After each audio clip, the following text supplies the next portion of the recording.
the channel. Now, I am using, as promised yesterday, I am using this beautiful paper, this Mintay paper from, I was talking to Holly while I was doing this, so if you're wondering why I've got things flicking in and out there, I was actually talking to Holly.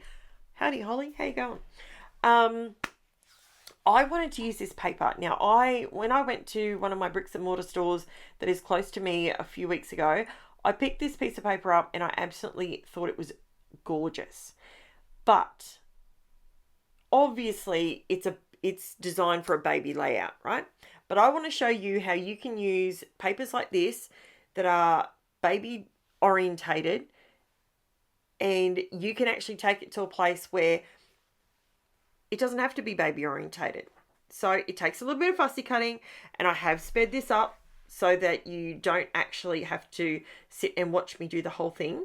But I decided to cut around the border, and then I wanted to cut the insides out a little bit and see if I can't make this layout more about the colors rather than the theme of the paper.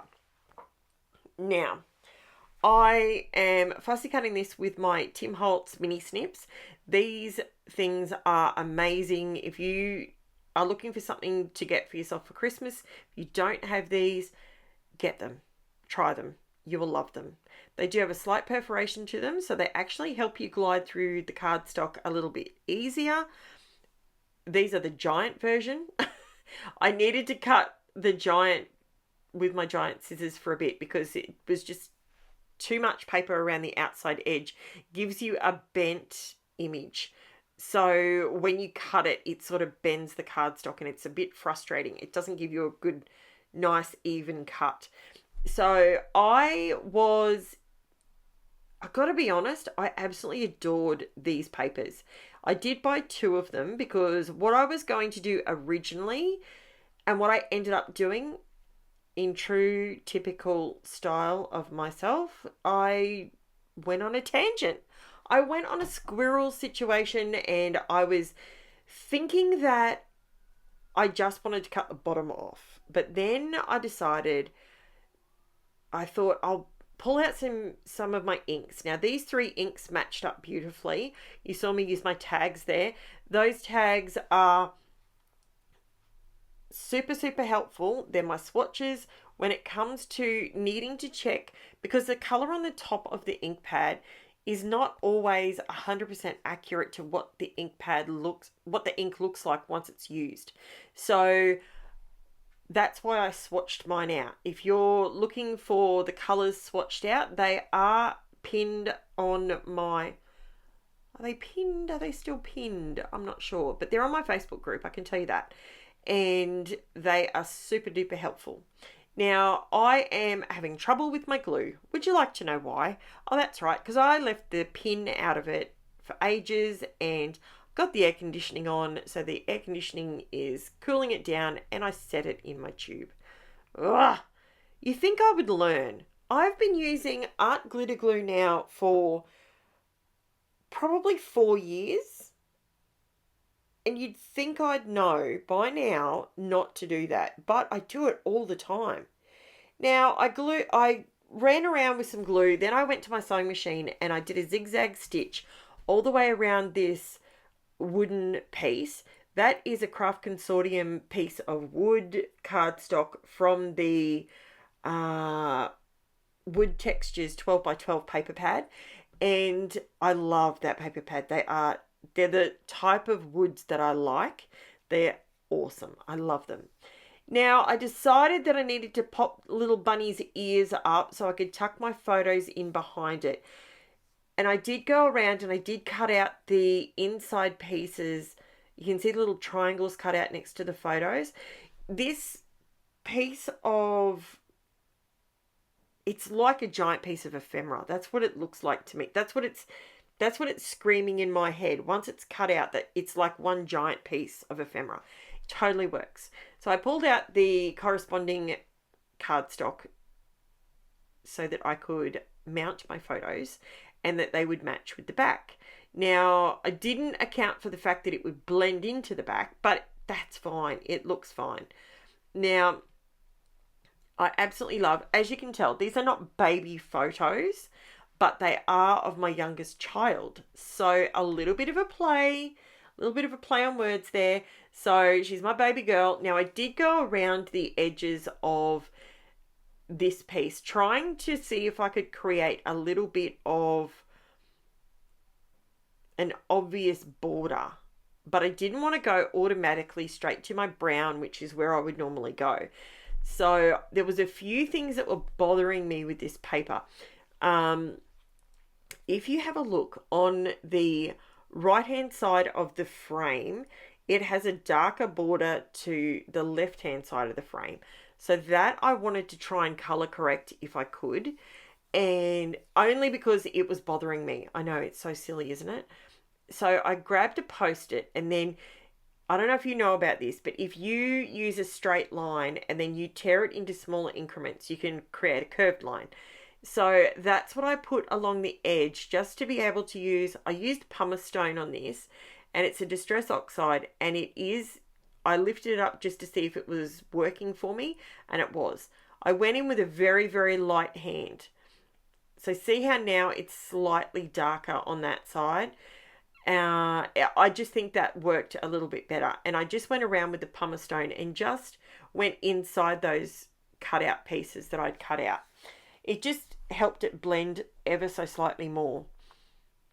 Now, was it essential in the end? No, because the photo covers it. But that's okay. We live, we learn. It's all right. Now, I am raising up the top part of the photo, but putting the bottom part down with tape. That way, it gives it a little bit of texture. It gives you a little bit of depth of perception, like it works. And as you can see, the photos fit in there perfectly. These photos were printed 3x4. So they are, so the whole thing across it is 4x6 if they were side by side. Now I pulled out these bits. These I fussy cut a while ago. This is my tray that I keep next to me, and it's got flowers and stems and sprigs and all that sort of stuff that I have cut out, fussy cut out, and they sit next to me, and sometimes I use them, sometimes I don't, and sometimes I forget that they're even there. Now, I did buy a Mintay, I did buy another collection, and it came with a couple of cut apart sheets, and I fussy cut those. They all blended so beautifully together. So I ended up using some of the hearts just to add a different texture because it's a little bit more bold than what was in the background. So that allowed me to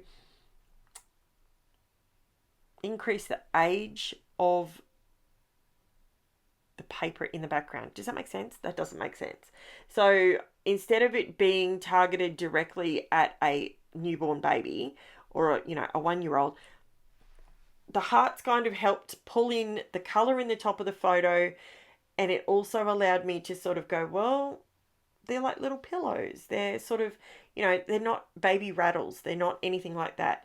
The balloons, I liked them, and I was going to fussy cut. This is why I bought the second sheet.